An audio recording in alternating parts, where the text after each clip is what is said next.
Good evening, people. Sam Reichert here. I just got back from St. Louis. Literally walked in the door. I haven't even carried all my stuff in yet. We're going to get the book reading done so you people can go on about your lives. I'll talk about upcoming events and just a few things there at the end. Real quick, I am in the process of building an email list. So if you would, find my website or my blog post, sign up for that. I'm gonna be working to get that out there more frequently. As always, like my page, share my stuff. It helps more than you guys realize. Anyway, let me get on with this. One more thing before I start. I'd like to say a huge thank you to Barb's Books in Bell, Missouri, and Chris McQuillan of Toyman Toy Show in St. Louis. Had a wonderful weekend, and you guys made it happen. So, thank you, and I look forward to being back with you. And also, thank you to everybody who purchased a book this weekend. You guys are the ones that helped me keep doing this. So, anyway, Order of the Trident Speculum, Chapter 4, Chosen Regrets. The air was warm with a musty scent. Though he'd been in it so long he couldn't note the difference anymore. Exhausted and out of breath, Gareth opened his eyes, looking up at the ceiling overhead. Several chiseled marks told the story of when the tunnel had been carved. Tiny droplets of water had eroded in places, leaving long, jagged columns hanging down, threatening him. The slightest tremor could dislodge any one of them, sending them down into his body. Shaking the thoughts of doom from his mind, he took a deep breath, feeling the compressed clay beneath him.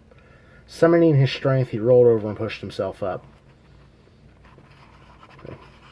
Crawling to the underground pond, he reached in and scooped up the dark water into his hands.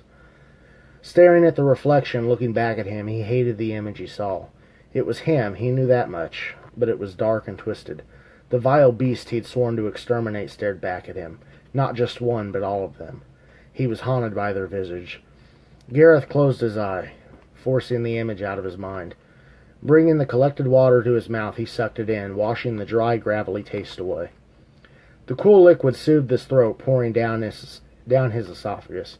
Feeling it hit his stomach like an explosion. Pain shot through him, convulsing his innards. Instinctively, he clenched his stomach, hoping to somehow control the fluctuating pain inside him. He hadn't even felt the impact of falling over. Curled up, holding himself, he felt the hunger pain start to fade, returning control to him. Gareth took a deep breath and inhaled through his nose. It seemed to calm him. Pulling himself upright, he scooped another handful and anxiously swallowed, hoping it wouldn't react as it had before. He sucked the water down, glad it went smooth. He slowly had his fill, hoping it would sate him until he could find some food. Staring into his twisted reflection, he couldn't see past the caked blood. It had grown crusty with the addition of dirt. Dipping his hands into the cold water, he quickly washed himself, careful not to reopen the gash over his eye. The water stung, but it felt good to clean the area. He felt as if it returned a small amount of his humanity. Probing the swollen skin around the wound, he was certain infection had not yet set in. As best he could tell, the skin hadn't turned yellow, but it wasn't warm with fever. He hated to admit it, but he was already getting used to its loss. His perception was shot, but he was much better than he could have predicted. Sorry, guys, I'm very tired. I've been running on 2 hours of sleep for the past 2 days. Well, a little more than that, about 2.5, 3 hours per night, roughly. It was as if his other senses had compensated. He reached over and grabbed the stolen satchel, pulling it to him by the dirty strap. Flipping it open, he peered at the black book within, unsure if he should look upon it again. It was clearly not meant for him. Such power could take him down an even darker road than the one he was already on. Yet he was drawn to the book. There was something about it that called to him. Unable to deny any longer, he pulled the shimmering binding free and opened to the center pages. They were blank as ever, refusing to display the smallest detail. So we're going to do this shit again. Reaching up, he squeezed the wound in his shoulder, forcing the broken skin to split just enough to seep. Securing a droplet on the tip of his finger, he wiped it on the pages and watched the blood dissolve before his very eyes. The page sprang to life, displaying the markings he'd already skimmed. Their meaning was lost upon him, but he didn't mind. Deep down, he didn't want to know what it said. Knowledge was power, and power corrupts. He had enough corruption in his life already. There was no sense in adding more. Content that the words were still available to him, he closed the book and stuffed it back into the leather bag. Pulling himself to his feet, Gareth shook the water from his beard, letting the tiny streams run down into his torn tunic. He threw the strap over his ruined shoulder and turned to find his way out. Echoing footsteps bounced off the wall, sounding like an alarm to his safety. Spinning around, he listened for them, trying to find their source. He wasn't sure how many boots there were. The echoes were throwing off their number. They were clearly growing louder and louder, which meant closer. He focused on them, trying to extend his reach. Calm, collected drums rang in his ears. Several sets echoed in his head. Why would they be sounding drums down here? He'd never heard war drums quite like them. Almost like they were heartbeats. The realization hit him. If what he was hearing was indeed their heartbeats, they had to be much closer than he'd realized. Using what little time he had, Gareth stepped against the cavern wall, and held his breath. Focusing every ounce of will into his action, he calmed himself, feeling his own heart slow to a near stop. If he could hear them, then it made sense they would be able to hear him. Waiting for his prey to show itself, he clenched his fist, letting his hatred for the Druifar fuel him. A lone sentry stepped into view. He was surprised at the appearance of the beast. It knelt down beside the river and dipped a water skin into the slow-flowing liquid. Gareth paused, looking upon the faint blue aura surrounding the creature. It was hidden beneath the surface, but plainly present. He had no doubt had he not been studying the beast, he wouldn't have seen it. It's a trick. Only Ravion has that. The Druid are deceiving you. It'd be plain as day if they were not. You black-skinned bastards, you can't fool me that easily. Gareth charged forward and locked his arms around the deceptive Druifar, refusing to give the others time for an attack. He sank his teeth into the creature's neck, tearing at the exposed arteries. Dark red blood exploded in his mouth, coating it in its sweet coppery substance. The Muldaran screamed in pain, unable to escape the crazed Drewslayer. His cries were muffled by the thick, clenching hand over his face. Gareth ripped the chunk of flesh out and spit it into the water. Throwing his hand over the creature's mouth, he grabbed the back of its head and twisted hard. The snaps echoed out, leaving a blank, fearful expression staring at him. Gareth slowly lowered the body to the ground, hoping he'd silenced him before the others had heard the screams. His hopes were short-lived, seeing several others step into sight and rushing toward him. Setting his feet, he threw his hands up, ready to fend off the approaching aggressors. I don't care how you've disguised yourselves. You can't fool me. It's death you seek, and I'm happy to oblige. Gareth clenched his fist, his knuckles popping in protest. Rage coursed through his body, watching the deceptive creatures surround him. He felt alive, more alive than he'd felt in a long time. It was as if somehow this rage had manifested itself around him, protecting him. He didn't feel hunger nor pain. In the blink of an eye, the broken warrior was rejuvenated, ready to fight to the last breath. Bringing his fist around, Gareth punched the closest creature. He felt the blood spray long before he realized what happened. The creature collapsed at his feet, his head cut nearly in half from the defensive blow. The Muldarians slowed, unsure how to proceed against the dangerous Drewslayer. Watching him closely, they inched forward, hoping to stay out of reach. Gareth's face contorted in surprise as much as his attackers. How'd that happen, he wondered. Noticing their concerns, he realized he had a few moments to figure out what it was, and with any luck, how to do it again. He glanced out at his fist. Blood and brain matter clung to the blade-like appendage protruding from him. He studied the transparent weapons for a brief moment. They were unlike anything he'd ever seen before.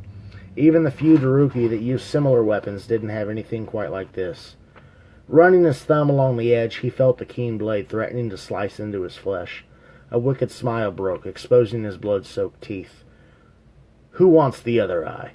Gritting his teeth, he stepped into the fray, swinging the unexpected weapons wildly. Fear and confusion radiated from the group. Using what weapons they could to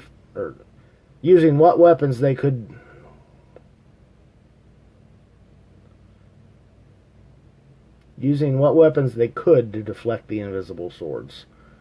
Again, I'm tired. They closed in on him in a desperate attempt to subdue the wild man. Gareth spun around, punching and slashing. He could feel the unseen weapons cutting into his opponents as if they were a part of him. Every block, every deflection, his hip felt like they were... Every block, every deflection and hit felt as if they were against his arms, though it didn't hurt. It was more a feeling of pressure than pain. Trusting his newfound weapons would protect him, he pushed onward, cutting them down. His rage poured into each strike, delivering one lethal blow after another. The bodies were piling up around him, but there were many more to add. Gareth deflected a strike from one of the crude swords, opening up its wielder. Stepping into the creature's threat range, he slashed in, cutting it in half. He felt great, but his hatred was quickly fading. Each death sated his bloodlust, straining him a bit more. He felt the blades weaken, their power nearly diminished.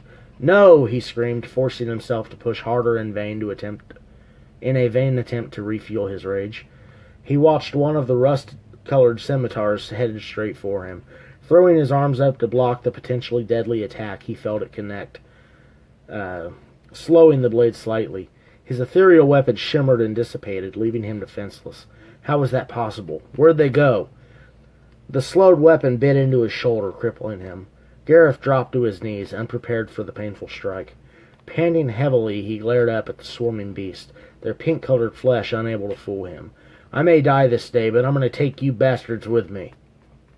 Gritting his teeth, he lunged forward, hoping to get his hands on as many of them as possible. Punching, biting, kicking, scratching, nothing was beneath him in his final moments.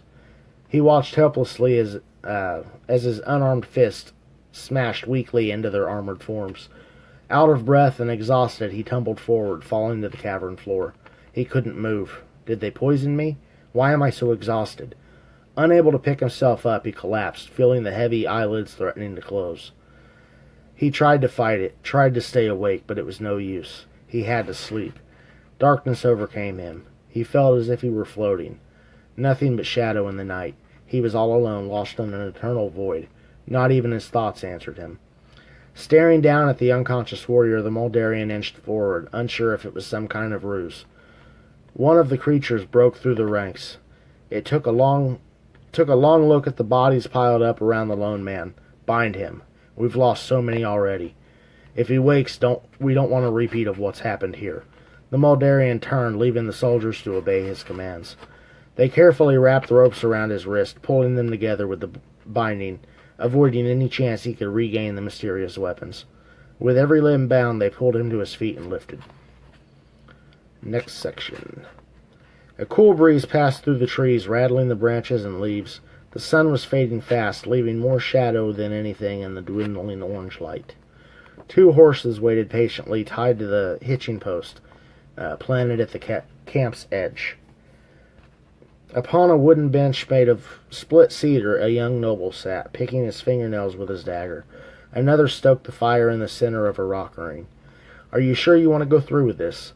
the younger man asked, poking at the embers. He wore a black cloak over his heavy iron breastplate. A shield rested on his back, and a long sword hung from his hip. Its sheath scratched at the dirt and leaves from the awkward angle. He wore no identifying colors save for a small sash of blue and green concealed beneath his heavy cloak. "I wouldn't be here if I didn't. We need a change. My father's too blinded by duty to see that." Eric stuffed his dagger away, straightening his cloak. Like the younger man, he wore all black, concealing his identity as best he could. Adjusting against the smooth bench, he let out an annoyed sigh. Glancing up at the fading sun, he wondered how much longer it would be. It disappeared behind the trees, signaling the final minutes of daylight. "And change you shall have." An unfamiliar voice echoed in the shadows, chilling him to the bone. Both Eric and Jim jumped up, searching the shadows for its source. Their hands rested upon the hilt of their weapons, awaiting cause to use them. "Show yourself," Eric demanded. A dark figure appeared in the flickering firelight, not a foot from where the young prince had been sitting. The red glow danced off the pale white face shaped like an orc, but lacking flesh. "There's no need to fret. If I intended to kill you, you'd already be dead." Jim held fast, keeping his hand on his sword. If this figure tried anything, he'd fight to the last breath. "My lord, can you trust him?" Eric ignored the question. Releasing his swords, he took a step toward the masked man. "You're the one that sent the message about the dagger?" "Indeed I am." "Have you brought what I requested?" The young prince reached under his cloak and pulled a small leather bag dyed blue.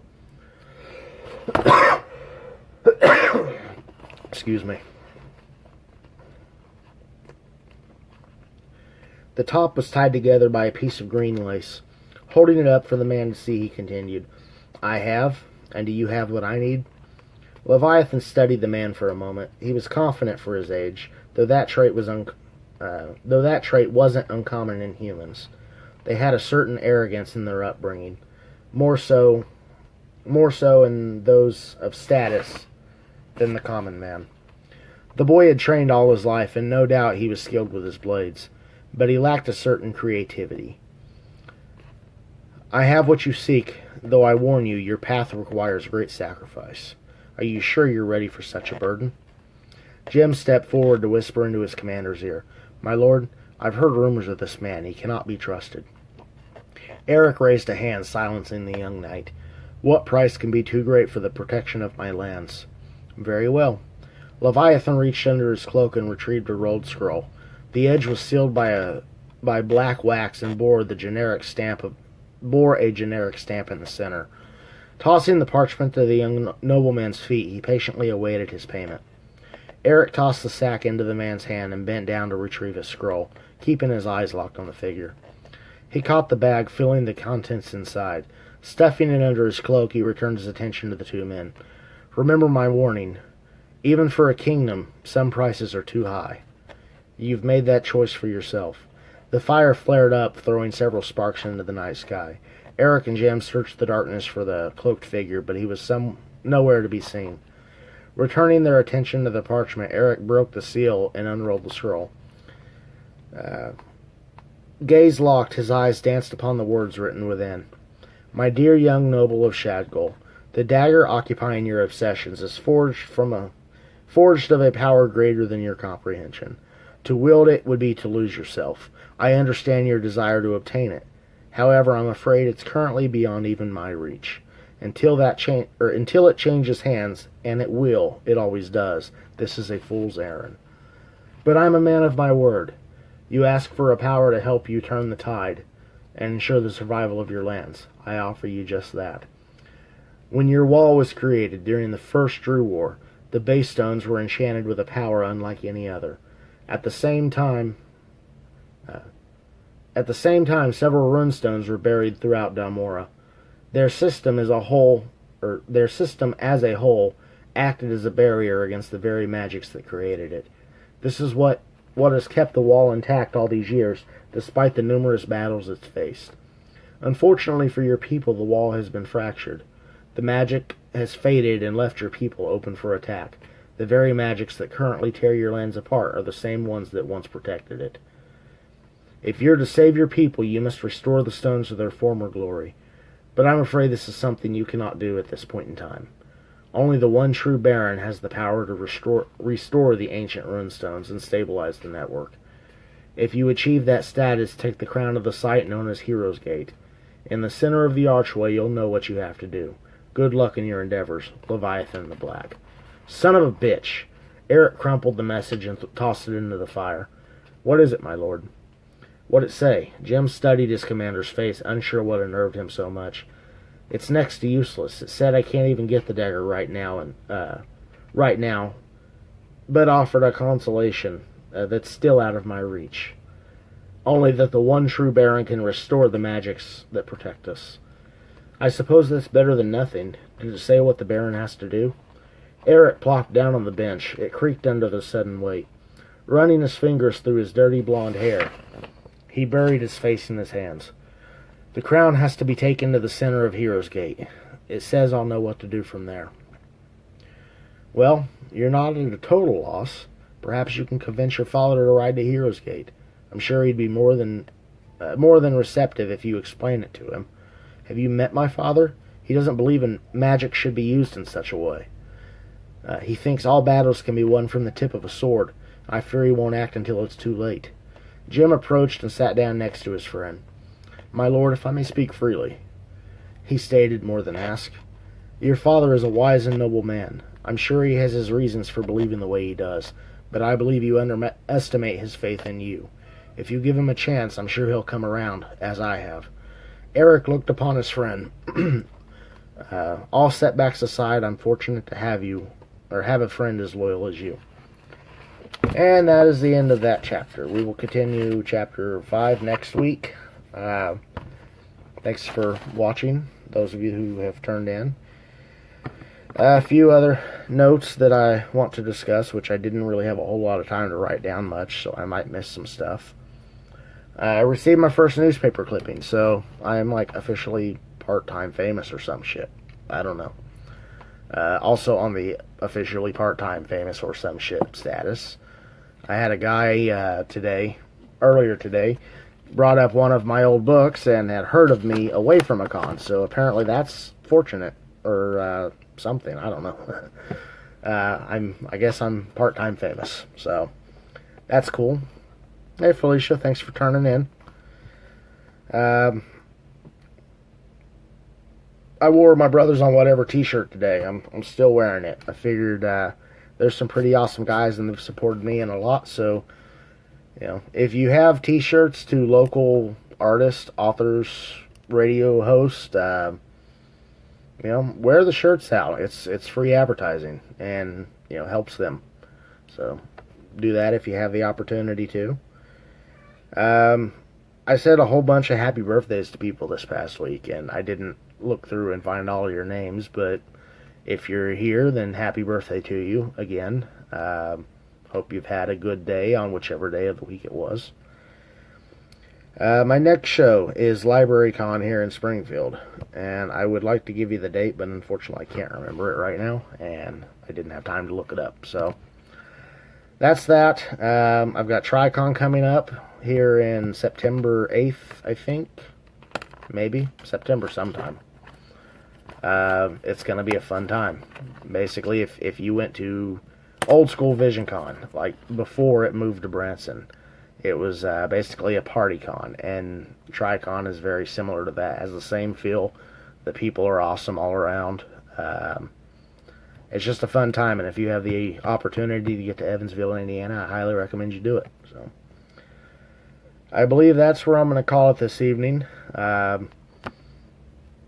I got the editing for Order of the Trident 3 paid for, so it's going to be finished sometime soon. We'll see it in print, hopefully within the next month.